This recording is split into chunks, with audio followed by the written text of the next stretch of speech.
Hello everyone, so today I want to talk about how I feel about the 2020 presidential election. And yeah, before I get into it, I just want to show you guys what shirt I'm wearing. So it has RBG on it and it says I dissent, and I've actually had this shirt for years and I really do love it. And whenever she did pass away, I just felt incredibly saddened. She was such a pioneer, and what she has done, just tremendous work. And yeah, let's just get into the video. So I have a lot of views on politics that I want to share. This video is probably going to be kind of messy, but let's just get into it. So firstly, I just want to talk about how I felt in 2016. I'm pretty sure a lot of people can say we didn't think Trump was going to be elected because he did not have the political experience to do so. And I remember on election night seeing the results, having a bad feeling. The next day, seeing he was elected and going to school, probably one of the worst days in my life. That day was so miserable. There was just a cloud of gloom that was on so many people, myself included, and that was just such a terrible day.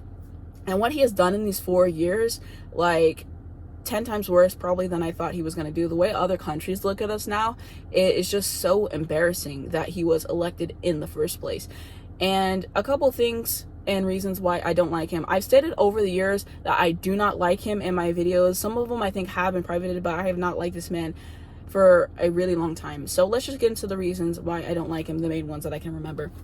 He was impeached, number one. Number two, he said he would date his daughter. The way he handled the pandemic was terrible. Him appointing Amy Coney Barrett to the Supreme Court. She hadn't even argued above the Supreme Court, for one. For number two, she was only a judge since 2017. Also, the other people that he's appointed are just not qualified. Betsy DeVos, really? And all the other people that he's appointed, completely awful. He's just an awful person. He has a history of refusing to rent to black people. The things that he said against marginalized groups. I can go on and on about why I hate this man, but that's why I don't like Trump. I've been saying that for years. If you do support Trump, we are not friends. I've made that clear several times. And I remember coming up on this election, a lot of people were saying, oh, no matter who gets elected, we all need to band together. And also people saying, oh, I don't care who you vote for, we can still be friends. And that is something that you have to be extremely privileged to say. And it's usually people who fall in one of these camps that are saying this. White people or Republicans. Of course, I'm sure other people of other races and identities also say this as well, but those are just the two main people. And what I have to say with that is I can never be friends with somebody who thinks that humanity is debatable among certain groups of people who don't think that LGBT people deserve rights, people who think that immigrants should be sent back to where they came from when this entire country is built on the backs of immigrants, people who are racist, who are anti-Semitic, and just do not stand for the things that I stand for and the things that I think are important. Politics are a direct reflection of your morals, period. And I can't be friends with someone who thinks different than me politically. If we think differently about a TV show or we think different about food, that is fine. But I'm not going to be friends with someone who goes every 4 years to vote to take my rights away. That's just not going to happen. I'm not cool with that, period. So that's also something I want to say. And going into this, I wasn't sure who was going to win. Part of me was like, oh, Trump's going to win. He is incumbent, so they usually win. Occasionally they don't, but I thought that might happen. But then part of me was like, oh, Biden's going to win because, like I said, everything Trump has done in these past 4 years, it's just been nightmare after nightmare. He's always in the headlines and everything. So I couldn't really decide who I thought was going to win. And then I remember it was just so much anxiety that was building up, just waiting for the results to come out. And then this past Saturday, Biden was declared the winner of the election.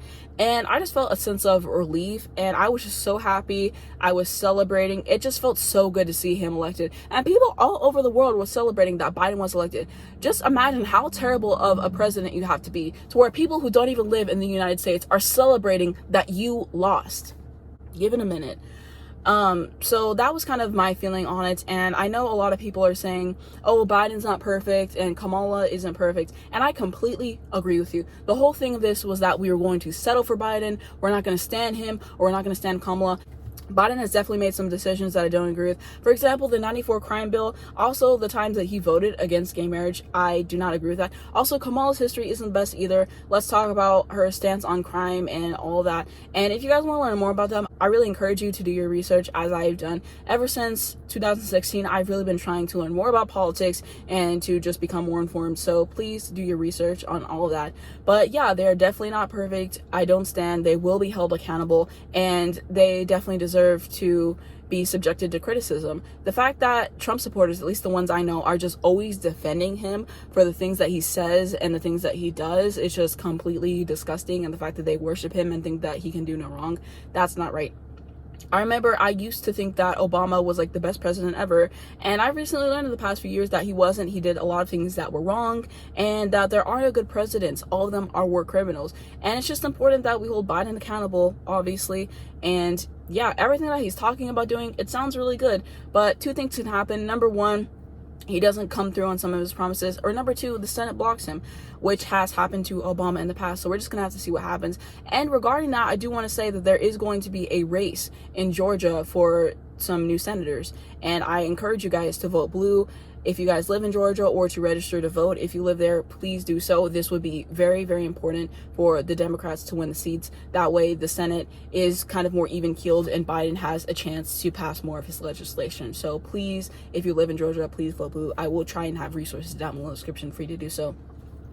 But that is just kind of how I'm feeling right now about the election and about politics in general. And I just implore you guys to please do your research. The political discussions I've had recently just shows me how uneducated people were. I was talking to someone and he was telling me, oh, the Democrats used to advocate for slavery. To which I said, if you knew anything about history, then you would have been told that the parties switched platforms. That's what I learned in my AP history class. So number one. And I was also told Ronald Reagan was a good president, which is also a lie. I watched a documentary on Ronald Reagan a couple weeks ago, actually, because I just forgot some of the stuff he did. I just wanted a refresher. And if I knew nothing about what he did, I would think that he was a great president. They barely went over the Iran-Contra affair, how he handled AIDS, and Reaganomics. And those are just 3 reasons that Ronald Reagan was not a good president. And so I just implore you to please do your research, and also don't go on a resource that's really right-leaning or really left-leaning. Try to find something that is more centrist and just gives you the facts without a biased opinion, and just do your research on politics. It's important to learn. And if you can't vote in this election and you're looking to do so in the future, I really implore you to go vote. Every vote matters, and I'm sure that you guys can see that in the election. Biden is winning tremendously. He has 306 electoral votes, and Trump only has, 232, and I think he's beating him by, 4 or 5 million votes currently. Like, Biden is dominating because people went out and they made sure that their voice was heard. Forgot to say this in the video, but yes, of course, I did vote for Biden. I took a picture after I voted. I just don't want to share where I live, so I won't be posting that here. But yes, I did vote for him. Also, trigger warning, sexual assault. Trump has many sexual assault allegations, which is another reason that I hate that awful, horrible man. And a lot of people say, oh, my vote doesn't matter. What we've seen in this election is they are trying to throw away a lot of people's ballots and stuff because your vote does matter. If it didn't matter, they wouldn't be trying so hard to suppress your vote. So your vote definitely does matter. Please get educated on politics. And that's just kind of what I wanted to say in this video. I hope that you guys enjoy it. Please be sure to give it a like. You can also hit the red subscribe button right down below. And if you hit the bell next to that, then you get a notification to your phone every time I post. If you're the first link down below in the description, you guys can check out my main channel. And you guys can also follow me on my Twitter and my Instagram. Thank you guys so much for watching, and I'll see you in the next one.